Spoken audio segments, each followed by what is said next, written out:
keep on, with that. Well, because, why don't you start? Because, why don't you stop? Because, why don't you just forgive her? Well, because, why did you quit? Why did you stay? Why did you choose to leave? Why don't you just tell him? Why don't you just tell her? Because. We've got becauses, excuses, pass himself off as reasons. And then in our real world vocabulary, they become causes, right? There's a fine line. We're going to talk about this for a few weeks. There's actually a fine line between a reason and an excuse. And one always disguises itself as the other. In fact, the way that we talk about or refer to excuses when we're talking about other people actually underscores this. So what do we say when we think somebody's, they're making up excuses? We just say, hey, you are making excuses. In other words, you don't have any real reasons. You're passing these off as reasons we hear because. But the truth is, I see what's going on here. You are making excuses. That is, you are just making things up. Or we say, quit making excuses. You are fabricating things. You are inventing things. Again, and the implication is, these aren't real. You think they're real. You're trying to pass them off as real, but I see what's going on here, right? Implication, you're just making stuff up. You've created in your mind a paper wall, and you're trying to convince me that it's actually a real wall. You've created in your mind a paper wall, and you're trying to pass it off as an actual obstacle. What you're doing is you're dressing up an excuse. You're dressing up an excuse in an attempt to pass it off as a reason. And isn't it true? This is so easy to see in our children. It is so easy to see in our grandchildren. It was so easy for our parents to see in us, right, when we were children living at home. It's pretty easy to see when our employees are doing it, even when a friend is doing it, or neighbor's doing it, or a boss. If you've ever been in one of those meetings, your boss, your manager calls everybody together, and they start explaining something, and they start giving the reasons, and you're smart. You see right through it. It's like, that's not a reason. You had to come up with a reason because you're busted. You had to come up with a reason because things aren't going well. Those aren't the actual reasons. Those are excuses, and you're disguising your excuses as a reason. In fact, this is so easy to see in other people. It's so easy to see in other people that some of you are thinking right now about who you hope is listening to this message. Or how do I get my kids to listen to this one? How much will I have to pay them? It was $20 last time. I don't know how much, has the rate gone up? In other words, it's so easy to see in other people. We hope everybody will recognize those aren't real reasons. Those are excuses that you're disguising as a reason. We can spot an excuse in somebody else a mile away. We can't see it 6 inches away in the mirror. What we say is the reason. What we almost never say is, wouldn't this be refreshing? Well, my excuse is. So I thought as we get this started off, because this is so uncomfortable, right? In fact, some of you who are watching, you're like, I'm glad I'm not there for this because I can distract myself and I can, maybe change the subject, and I hope my person I'm watching with doesn't finish this because we've already had this discussion and he or she's already called me out on this.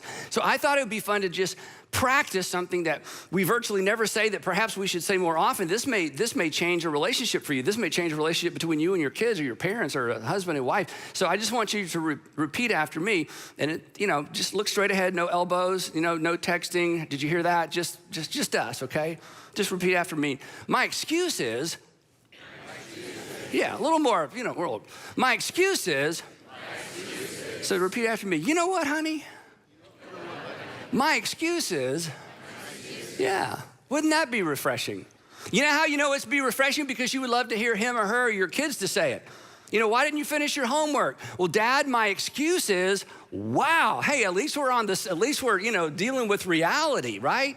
Why are you late? Well, my excuse is, what if nothing else, if we don't get anything else out of this series, what if we just quit disguising our excuses as reasons? And because, what if we acknowledge, you know what? This isn't real. I've just made this up. And here's the challenge, and here's the question we're going to come back to for the next few weeks. Because this is emotional, and I'm going to give you some illustrations, but they're kind of light. I'll admit that up front, but just to kind of get our head in the game. Is it possible? I'm not accusing you because I don't know you. Is it possible? Are you at least willing to consider that perhaps some of your reasons, some of your becauses are actually just paper walls. They're actually excuses, something you've created. And the thing is, you have a reason for why you created the paper wall, okay? The excuse, we present it as a reason, but there is a reason we make excuses. And if we ever get back to the source of our excuses, we'll probably drop some of the excuses or acknowledge, you know what? That's just an excuse for something else. A paper wall or an excuse, maybe yours are constructed of things that someone told you. Maybe something someone called you. Maybe something someone labeled you in the past. Maybe it's something that someone expected of you and you didn't come through. So now you're through, and anytime that topic or that challenge comes up, it's like, oh, no, because in your mind, I tried that and I failed. Nope, just not gonna do it. Is it possible, and I think this is all of us at some level, is it possible you've invented reasons to defend certain behaviors, reactions, overreactions? Why do you always overreact? Well, I'll tell you why I overreact, and then you present your paper wall. Why do you always whenever your mom, whenever your dad, whenever we see them, you just kind of light up. Why? Well, let me tell you why, and it's really just a paper wall. Now, you got a reason because we're rational people. We have to have a because. We can't say, I don't know. I have no idea, honey, but that's just what I'm gonna, no, we just, because. Is it possible you have created a paper wall or an excuse for why you procrastinate about certain things? Why you neglect certain things? Why you avoid certain things? Is it possible you've created a paper wall for why you avoid certain kinds of people, certain kinds of people, events, circumstances, opportunities? I'll give you an illustration. Again, this is kind of light. I've shared this with some of you before. When I was in high school, our high school went from 8th to 12th. We didn't have middle school, 8th to 12th grade. And so I was a failed high school athlete. Everything I tried out for did not make it. Now, I'm tempted to tell you why, because that's what we do, right? The reason, I'm tempted, as soon as I say that, I want to go, the reason is because we had a big high school, blah, blah, blah. But the point is, I didn't make it as an athlete, and I loved sports, but I just wasn't good enough. There, I said it. I just wasn't good enough, right? you got to get it out there, right? So what happened is, I just didn't like athletes. Starting in high school. I've told you some of this. So if you're an athlete, it's like, oh, no wonder he just walks right. No, I just, and you know why I didn't like them? Because I wanted to be one and I failed. I couldn't be what I wanted. So it's easier not to like them than to admit something about me. Which is, I'm just gonna ask you a question. This isn't the topic, but I just can't pass by this. This is why you're watching. Are there types of people you just don't like? Rich people, pretty people, people who graduated, people who didn't graduate, college grads. Are there whole categories of people you don't like? You should pay attention to that because you think it's them. It's not. It's you. We're gonna come back to that. So just, put a little check mark by that, So here's what happened to me. So as I became, started doing ministry and got some kind of successful, I got invited to speak to all these sports franchises, college teams, and chaplains, do chapel before an NFL game. Teams would come to town. I get all these calls, and 100% of the time it's like, nope, I'm busy. Nope, I'm busy. Nope, I'm busy. I can't. I would love to lie. I would love to lie. I would not love to. I would be so intimidated. I don't even know who you are. I don't even know the rules to that game, okay? But I would love to, but I'm too busy, and I would pass off these opportunities to some of my friends. Oh, Andy, you're so humble. I'm so humble. It was just an excuse. I was just intimidated. I was just uncomfortable. Here's something. This is big. This is huge, okay? You know what is at the root of your excuses? And I know we've never met, but this is true of all excuses. At the root of an excuse is blaming something internal on something external. This is so insidious. It's something that's wrong with me, but it's so hard to look in the mirror to admit. So I decide it's not me, it's something out there. And the moment I decide it's something out there, I begin constructing a wall. And I think I'm protecting myself. I'm actually hemming myself in, and I'm keeping myself out of opportunities. And maybe relationships. and maybe better relationships because of something I just won't admit to myself. You know what happens? I won't sounds like, well, I can't. The truth is I won't, but I'm not gonna say I won't. I just say, I can't. I'm afraid to try sounds like, well, then that's just not my thing. That's just not me. I don't really care about that. The truth is I'm afraid to try, but I'm not gonna say I'm afraid to try. I'm gonna say, you know what, that's just not my thing. And after a while, this becomes like a reality. Again, it's an excuse. It's a reason I've manufactured. It's a because I hide behind that you hide behind. So back to the sports thing for a second. So when Andrew and Garrett, my two sons, got interested in sports, I wanted them to be interested in music. They weren't interested in music. They were interested in sports because God's like, I'll show you.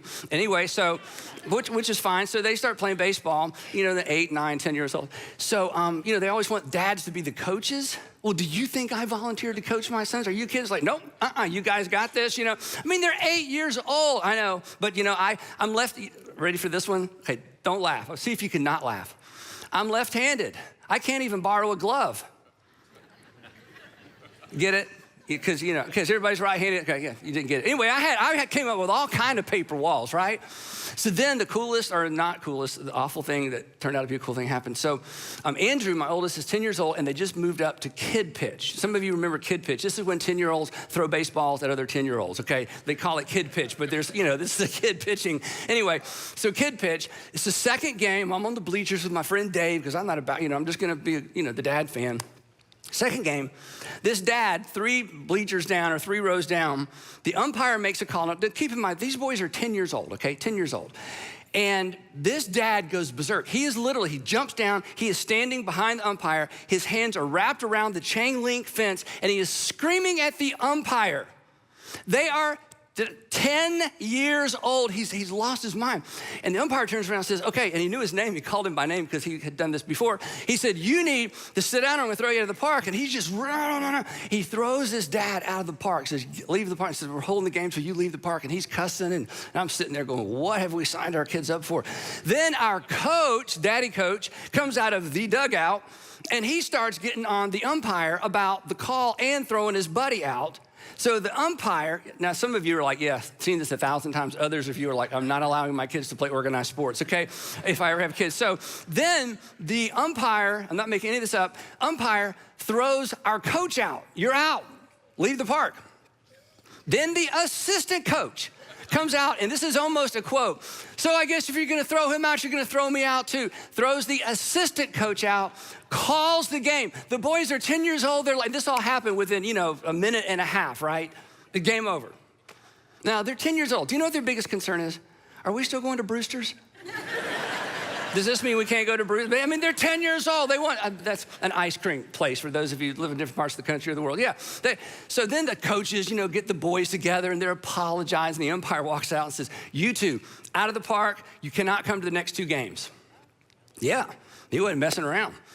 So there's Dave and I, and we were the only dads there, some moms, and it was an afternoon game. And the coaches come over and say to me, Andy, look, me and so-and-so, we're out. Would you and Dave coach the next 2 games? And I'm thinking, I know I can at least not get thrown out of a game. Okay, I think this is something that if the bar is as low as don't get thrown out of the park, I can do this. I got this. Now, my point in telling you is this. Because of some silly way I thought about myself, and again, you think I'm exaggerating? I promise I'm not. Because of, well, they're them, and I can't do that, and these guys know all about baseball. Look at them, they're all professional, they used to be college athletes, and I don't measure. Because of some stupid, honestly, just paper wall, I almost missed out on one of the greatest joys of my life, because from that moment on, I started assistant coaching my boys' baseball teams. And when I look back on those pictures, and when I drive by those baseball parks, it is still emotional because of the joy to be with my sons, to learn. I mean, it's just that season is one of the greatest seasons of my life. And I'm telling you, I almost missed it because I thought, oh no, I can't. Now here's the point. We all have these. And here's the thing. Do you know what's on the other side of this? We don't know. We just think we know. And because we think we know, we're like, I'm too afraid, I can't do that, I'm not talented enough, I didn't get education, I don't know anybody, whatever, right? So, is it possible? Just you gotta think about this. Is it possible you're missing out because you've walled yourself in? Is it possible that a because is actually an excuse? And you don't accept these from your children, you don't accept these from the people that you care about, you don't accept these at work. Why in the world would we accept these from people in the mirror, the person in the mirror? And maybe most importantly, why are we talking about this in church? Here's why. This is so important. There is a relationship between your ability, not your willingness. I want to be clear about this. There is a relationship between your ability to follow Jesus and your willingness to push through your paper walls and to acknowledge that your reasons are excuses, your becauses are actually excuses. And the reason I say that is because our excuses compete for lordship of our lives. An excuse can become your king. An excuse can become your master. An excuse can become your boss. Because you know what excuses do? Excuses tell you what you can't do. You can't do that. You shouldn't try that. You shouldn't try that again. You should not talk to him. You should not apologize. You should not acknowledge that. You should, you shouldn't, you should, you shouldn't. And next thing you know, your excuses are telling you what to do. You can't succeed at that. Nobody, you know, somebody already tried. You remember what they said. You remember what they had said last time. Next thing you know, your excuses are your king. They're sitting on the throne of your life. And you, if you're a Christian, you could spend the rest of your life singing about King Jesus and serving King Excuse. Excuses, if you don't like that, the throne analogy, I'll modernize it. They can become a board of directors. Nah, don't try that. Don't talk to him. Don't talk to her. Don't show up for that. Don't go early. Don't let them know you're coming. Don't acknowledge that. Don't admit that. Don't admit you're wrong. Why? Well, because let me tell you what's on the other side of this. So I know the answer to this, so you don't have to answer it out loud. And I hope I'm not, insulting anybody, but do you want excuses to be the boss of you? I don't. And we've never met, but I know you don't. But they will be the boss of us until we acknowledge they're not reasons, they're not real becauses, they're just the becauses and reasons we give, they're just excuses. We're making stuff up. And I want to be fair, there are reasons why we make things up. There's something behind why we make things up. There's something behind why something inside of me causes me to blame something outside of me. But either way, regardless of the reason, regardless of the cause, regardless of the fact that if I heard your story, I would say, oh my goodness, yeah, if that had happened to me, I have all kind of paper walls when it comes to relationships or money or sexuality or any other topic. I mean, I get it, goodness gracious, right? But in spite of that, you don't want excuses to be the boss of you. You don't want to get to the end of your life and look back and think, good grief, I spent my whole life behind this stupid wall that was nothing other than something I made up based on what somebody told me, something I believed, something I heard, something I read, something I was afraid of. So in the book of Hebrews, in the Old Testament, New Testament, the Bible's divided two parts. In the New Testament, the New Covenant, there's we call it a book. It's not really a book, it's a sermon called Hebrews. We don't know who wrote Hebrews. And in the document of the book of Hebrews, the author is trying to get some Jewish Christians not to use the difficult time they're going through as an excuse to quit following Jesus. Because they were following Jesus, they hit some bumps. There were some difficult things going on. So we're saying, look, please don't give up following Jesus because of these difficult things. That's not a good reason. That really, you're making an excuse. And in the midst of this conversation, in the midst of this document, he gives a general principle that whether you're a Bible person or not, a Christian person or not, this is just great advice. And here's what he says. He says, look, I know what's going on. I know you got a reason for your reasons. I know, you've got a reason why you're fabricating these excuses, but let us, this is so good, let us throw off everything that hinders. Let us, as you think about the future, as you think about moving forward, he says, I want you to throw off anything that hinders. And it's sort of an analogy. It's kind of a sports analogy, strangely enough. I don't use them much, but if they're in the Bible, I can't avoid them. Anyway, he's talking about running. He says, anything that hinders you from running, from racing, from staying in your lane, you just need to get rid of it. Rid yourself of every encumbrance. Rid yourself of anything that's an impediment, that trips you up.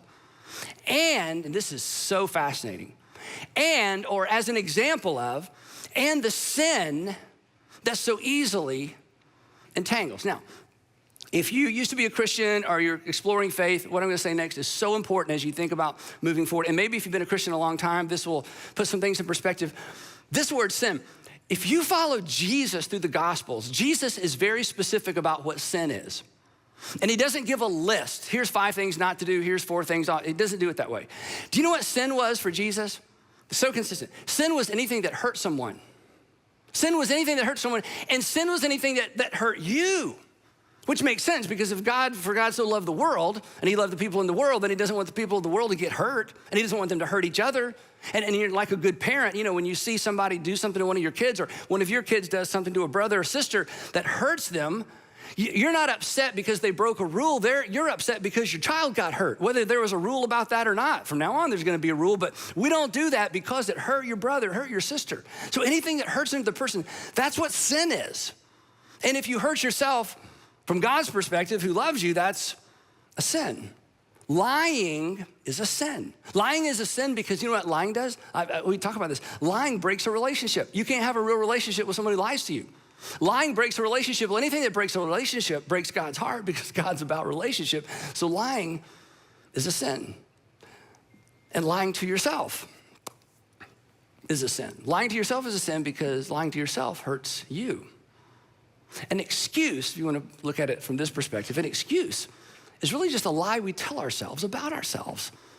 I can't. I'm not good enough. I tried. I don't, a lie, an excuse. It's just a lie we tell ourselves. We tell the person in the mirror about ourselves. And when we lie to ourselves, we hurt ourselves. And when we hurt ourselves, we sin against ourselves. So when the author says, I want you to get rid of anything that's an impediment to you running your race, and the sin that entangles you, it includes this.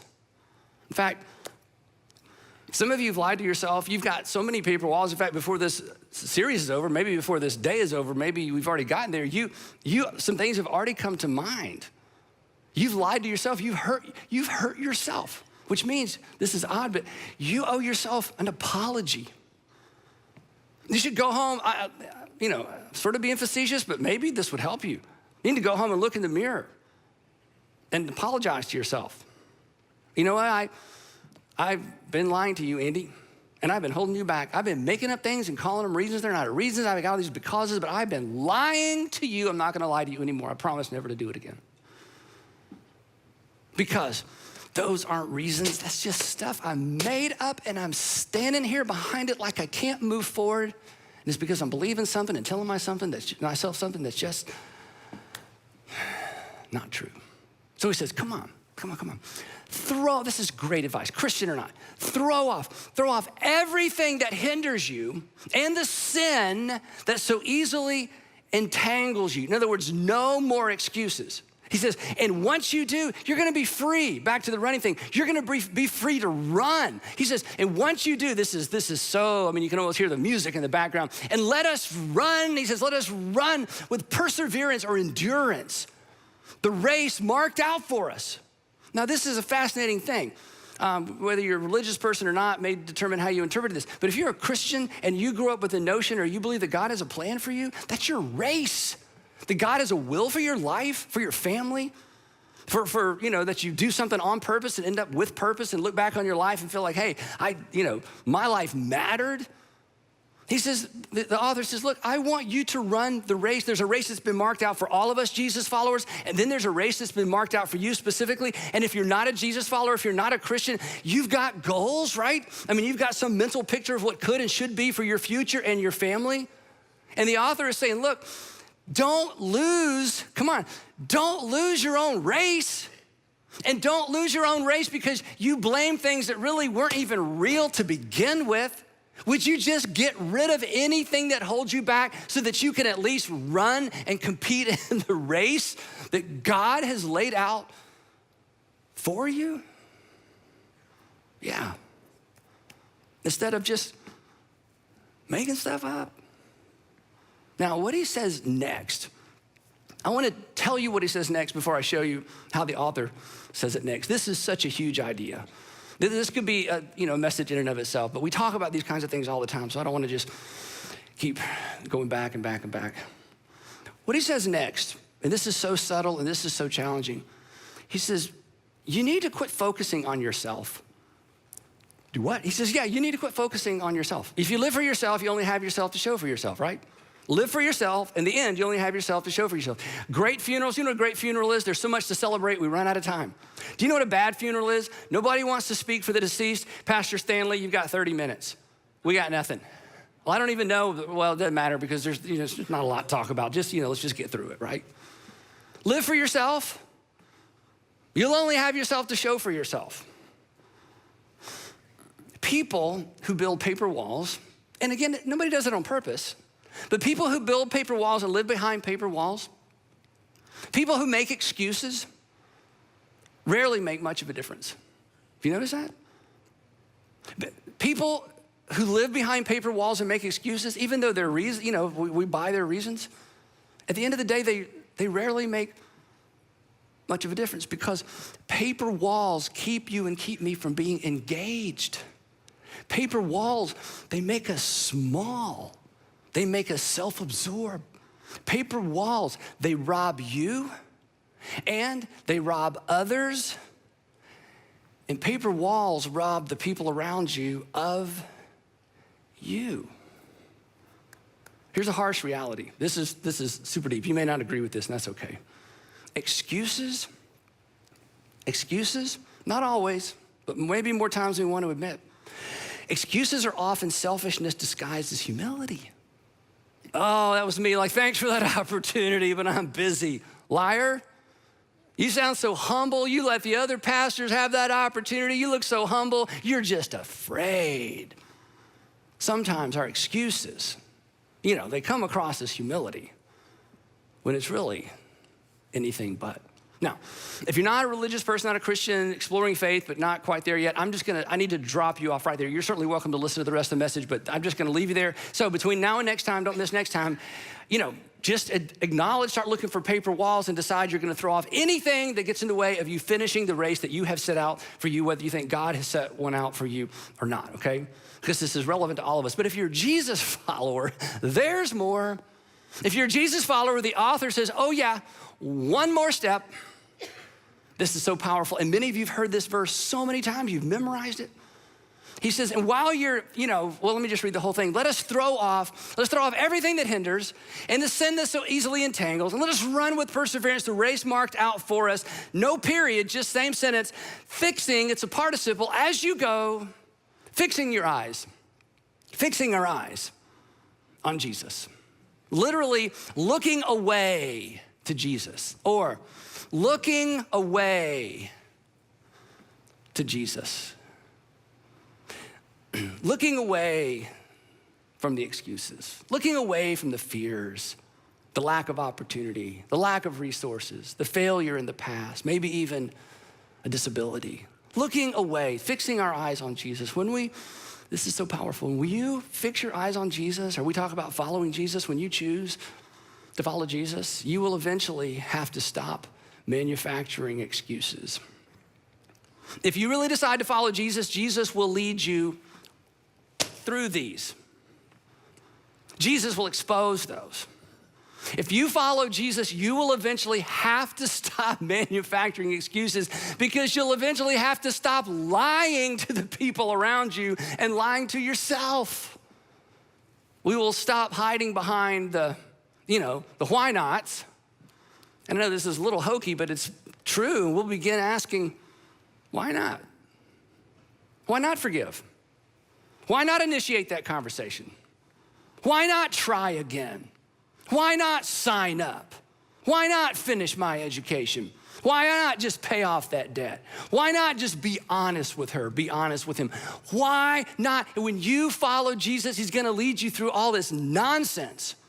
And what was so scary and what shut you down one minute, it's gonna be an opportunity the next, because he loves you. And you know this, right? The people, isn't it true, the people who do the most good in the world are often the people who have the most reasons not to? I mean, aren't those the stories where like, oh my goodness. I mean, they didn't have paper walls. They had actual reasons. And look at what they accomplished in the world. They just took what they had and they did something with it. And instead of, spending all this energy coming up with becauses and reasons and excuses, they just did what they could, and they've done remarkable things. I feel like my dad's one of those people. Sandra's dad is one of those people. So you, dad, why don't you be one of those people? Mom, be one of those people. High school senior, be one of those people. Single adult, new to Atlanta, just be one of those people that decides, you know what? It doesn't matter what I have or don't have. I'm just not gonna live my life behind a fabricated reason and excuse. I'm almost done. There's a relationship between our ability to run our race with endurance and our willingness, and it's willingness, it's not ability, and our willingness to acknowledge that we're living behind paper walls. There's an undeniable relationship between your ability to become what you want to become and to fulfill your potential, whether it's spiritual or not. There's a relationship between that and your willingness to acknowledge excuses for what they are. And then for those of us who are Jesus followers, there's a relationship between our ability, not our willingness, our ability to follow Jesus, and our willingness to acknowledge an excuse for what it really is, something that hinders us. So, whether you're religious, distant tide in this experimental rhythm, I'm here to buy a symphony of dreams in an indie rock scene, in this layered dance where my heart's been. Oh, I'm lost in the music, in this simply dream, with a classic tune that I can't quite see. Lay a female voice in the alt rock light, in this haunting song where dreams ignite.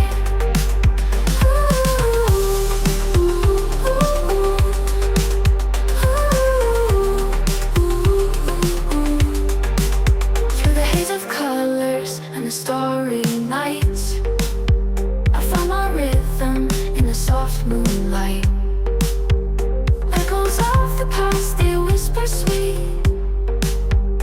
in this rock world where the beat repeats. Melodic whispers like a distant tide. In this experimental rhythm, I'm here to buy a symphony of dreams in an indie rock scene, in this layered dance where my heart's been. Oh, I'm lost in the music, in this simply dream, with a classic tune that I can't quite see. Lay a female voice in the alt rock light, in this haunting song where dreams ignite. Through the heart of the night where the guitars play, I found my rhythm in the soft moonlight way. A sweet surrender to the rock beat, in this haunting moment where my heart skips a beat. Oh, I'm lost in the music, in this simply dream, with a classic tune.